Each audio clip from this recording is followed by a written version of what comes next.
नमस्ते दोस्तों। आज से आप हमारे साथ चलिए रामायण की रोचक यात्रा पर, जहां हर कथा में है धर्म, न्याय और प्रेम की कहानी। आपका हार्दिक स्वागत है हमारे इस चैनल पर। रामायण अध्याय 2 अयोध्या कांड, राजा दशरथ का दुख और राम के भविष्य का निर्धारण। रामायण के दूसरे अध्याय का नाम अयोध्या कांड है और इसमें राजा दशरथ के जीवन के एक बहुत ही महत्वपूर्ण मोड़ की चर्चा होती है। इस अध्याय में हम पढ़ते हैं कि कैसे राजा दशरथ ने अपने पुत्र राम के भविष्य के बारे में एक कठिन निर्णय लिया और अयोध्या के भविष्य के लिए क्या योजनाएं बनाई। आइए इसे विस्तार से जानते हैं। राजा दशरथ अब वृद्ध हो गए थे और उनका मन बहुत चिंतित था।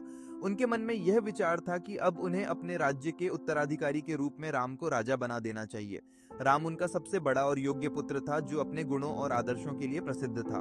राजा दशरथ ने यह निर्णय लिया कि वह राम को राज्याभिषेक करेंगे और उसे अयोध्या का नया राजा बनाएंगे। इस निर्णय से पूरे अयोध्या में खुशियों की लहर दौड़ गई, क्योंकि हर कोई राम की अच्छाई और ईमानदारी से भली भांति परिचित था। राजा दशरथ का निर्णय एक अत्यंत महत्वपूर्ण था, क्योंकि इससे उनके जीवन के सबसे बड़े दुख की शुरुआत हुई। कैकेयी, जो राजा दशरथ की दूसरी पत्नी थी, ने यह बात सुनी और एक खतरनाक योजना बनाई। कैकेयी के मन में यह विचार आया कि यदि राम राजा बनेगा तो उसके बेटे भरत का क्या होगा। कैकेयी ने एक समय में राजा दशरथ से 2 वर मांगे थे, जब राजा दशरथ ने एक युद्ध में उसकी सहायता की थी। उन वरों में से एक वर था कि वह अपनी इच्छा अनुसार किसी भी व्यक्ति को राज्य का उत्तराधिकारी बना सकते हैं, और दूसरा वर था कि वह राजा दशरथ से कोई भी एक बात पूरी करा सकती हैं, सो के है। अब कैकेयी ने उन वरों का प्रयोग करते हुए राम के राज्याभिषेक को रोकने और भरत को राजा बनाने का फैसला किया। कैकेयी ने राजा दशरथ से कहा कि उसे 2 वर चाहिए। एक, वह राम को वनवास भेज दें, और दूसरा वर, वह अपने बेटे भरत को राज्य का राजा बनाए।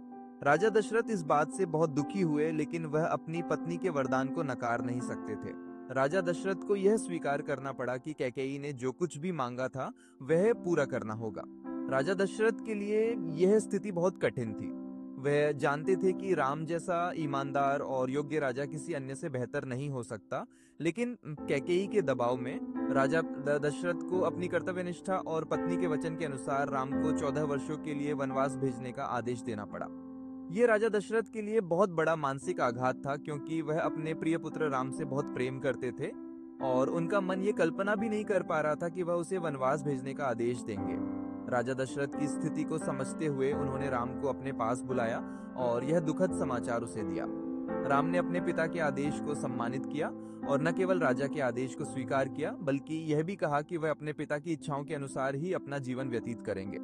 राम ने कहा कि अगर उनके पिता ने उन्हें वनवास भेजा है तो वह खुशी खुशी जंगल जाएंगे। राम के साथ वनवास जाने के लिए उनकी पत्नी सीता और उनके छोटे भाई लक्ष्मण ने भी अपना साथ देने का निर्णय लिया।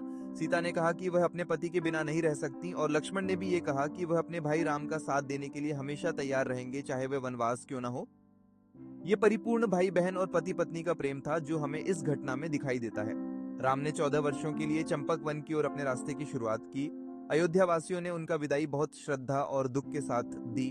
उन्होंने राम से विनती की कि वह वापस ही करें, लेकिन राम ने उनका प्यार और आशीर्वाद स्वीकार किया और शांति से अपना वनवास यात्रा शुरू की। इस अध्याय में हम देखते हैं कि कैसे राजा दशरथ का जीवन उनके परिवार और राज्य के बीच के रिश्तों से प्रभावित हुआ। एक ओर उनकी पत्नी की इच्छा थी, तो दूसरी ओर उनका प्रेमी और सच्चा पुत्र राम था। राम का वनवास और भरत का राज्याभिषेक जैसे घटनाएं रामायण के मुख्य पात्रों और उनके गुणों का परिचय देती हैं। राम का वनवास न केवल उनके जीवन का एक महत्वपूर्ण मोड़ था, बल्कि यह संपूर्ण भारतवर्ष की सांस्कृतिक और धार्मिक धारा को भी प्रभावित करने वाली घटना बनी। अगर आपको हमारी वीडियो अच्छी लगी है तो हमारे चैनल को जरूर सब्सक्राइब करें और कमेंट में हमें बताएं कि आपको किस टॉपिक पर जानकारी चाहिए। हम आपके लिए हमेशा सही और उपयोगी जानकारी देने की पूरी कोशिश करेंगे। धन्यवाद।